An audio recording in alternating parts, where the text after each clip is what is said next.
প্রিয় দর্শক, যুক্তরাষ্ট্রের 16তম প্রেসিডেন্ট আব্রাহাম লিঙ্কন বলেছিলেন, government of the people, by the people, for the people. আজকের আমাদের অনুষ্ঠানের বিষয় হচ্ছে কেমন সরকার চাই আমরা, স্বতন্ত্র বনাম দলীয় সরকার। এই দলীয় সরকারগুলো নানানভাবে লুটপাট করে তাদেরকে খাচ্ছে, আইনের নামে, ক্ষমতার নামে, জোর দখলের নামে। এই মানুষকে তাদের স্বাধীনতা ফিরিয়ে দেওয়ার জন্য আজকে 24-এর সফলতা আমাদেরকে আরও উৎসাহিত করেছে। তাই আমরা বলবো যে আগামী সরকার স্বতন্ত্রের সরকার। আমরা বাংলাদেশের রাজনীতিতে এখন যে পরিস্থিতি তৈরি হয়েছে, এই কাজগুলো কিন্তু অন্তর্বর্তীকালীন সরকারকে করতে দেওয়া হচ্ছে না। তার মানে আপনি সাপ মেরে লেজে বিষটা রেখেই দিচ্ছেন। যে সরকারটি তাদের অসমাপ্ত কাজ রেখে যাবেন, সেই দায়িত্বটা কে নেবে? সেই দায়িত্বটা আরেকটা এই ধরনের সরকারকে নিতে হবে। এই সরকারটা, আজকের সরকারটা অনির্বাচিত ছিল।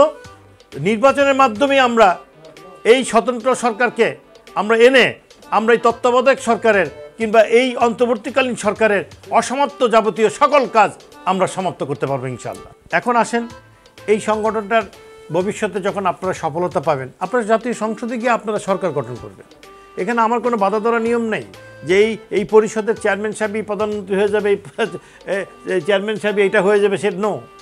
আপনারা জাতীয় সংসদে যখন বসবেন, আপনারা সিদ্ধান্ত নেবেন আপনাদের মধ্যে যোগ্য কে আছে সংসদে, তাদের মধ্যে থেকে আপনারা নির্বাচিত করে আপনারা সরকার গঠন করবেন।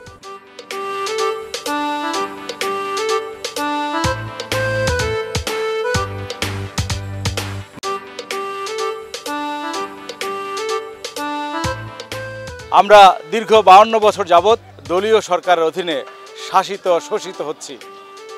আমরা এই দেশের নাগরিকরা ভোটের অধিকার হারিয়ে ফেলেছি। আমরা ভোট দিতে চাই, আমরা আমাদের অধিকার ফিরে চাই। আর সেই জন্য প্রিয় দর্শক, কেমন সরকার চাই আমরা, স্বতন্ত্র নাকি দলীয় সরকার? মন খুলে বলো, আওয়াজ তোলো, এসেছে ফিরে সেই দিন। রেখো না চেপে, ওঠো ফের খেপে, পুরাবে তোমার দুর্দিন। কার হাতে তুলে দেবে শাসনের ভার, ভেবে নাও এখনই তাই। দেশকে যে ভালোবেসে এগিয়ে নেবে, ভয়ের দরকার নাই। বলো কেমন সরকার চাই, বলো কেমন সরকার চাই, বলো কেমন সরকার চাই, বলো কেমন সরকার চাই। আমরা চাই এই অভ্যুত্থান পরবর্তী সরকার হবে জনগণের সরকার। তারা বিভিন্ন সিদ্ধান্তে জনগণের স্বার্থ এবং সুবিধার কথা বিবেচনা করেই সিদ্ধান্তগুলো গ্রহণ করবে। এই জেনারেশন নির্বাচনে আপনার ভোট দিতে পারে নাই। মানুষ তার প্রতিনিধি নেতা চয়েস করতে চায়। মানুষের যে আস্থা আকাঙ্ক্ষা, মানুষ চেয়েছে যে ডক্টর ইউনূসের নেতৃত্বে যে সরকার হয়েছে, এই সরকার স্বাধীনভাবে কাজ করবে, সঠিকভাবে কাজ করবে, জনগণের আশা আকাঙ্ক্ষার প্রতিফলন সামনে ঘটবে। এই যে দলীয় সরকার, দলীয় পার্টি, তারা আমাদের জাতীয় ঐক্যকে নষ্ট করছে।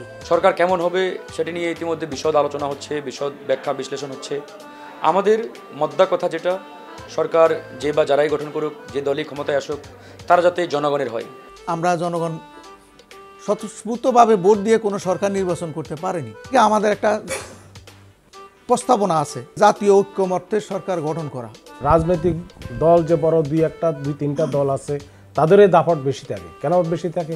তাদের কাছে চাঁদার টাকা থাকে, দখলদারিত্বের টাকা থাকে, অবৈধ অস্ত্র থাকে, আবার বৈধ অস্ত্র থাকে। তখন ভোটটা কী করবে? দিবে। কাকে দিবে? একজন স্বতন্ত্র প্রার্থী পেলে, বাট ভোটটা ভালাবে না, দিবে। দল মতের ঊর্ধ্বে স্বতন্ত্র ভালো লোককে দেন না, দেখেন না সে কীরকম কাজ করে। একটা স্বতন্ত্র ব্যক্তি কি কাজ দিতে পারে, কিভাবে ভালো আনতে পারে, কয়েকটা বছর একটু করে দেখাও। আমার ব্যক্তিগত মতামত যদি চাওয়া হয়, আমি স্বতন্ত্র সরকারের পক্ষেই যাব। তারা যদি একটা সরকার গঠন করে, তাহলে এটা স্বচ্ছতা বেশি আসবে, জনগণের প্রতি দায়বদ্ধতা বেশি থাকবে, তাদের কাজ করার ক্ষেত্রে জনগণের মুখোমুখি হইতে হবে। আমরাও চাই জনগণের সরকার হোক, জনগণের দ্বারা সরকার হোক এবং জনগণের জন্য সরকার হোক। ধন্যবাদ সবাইকে।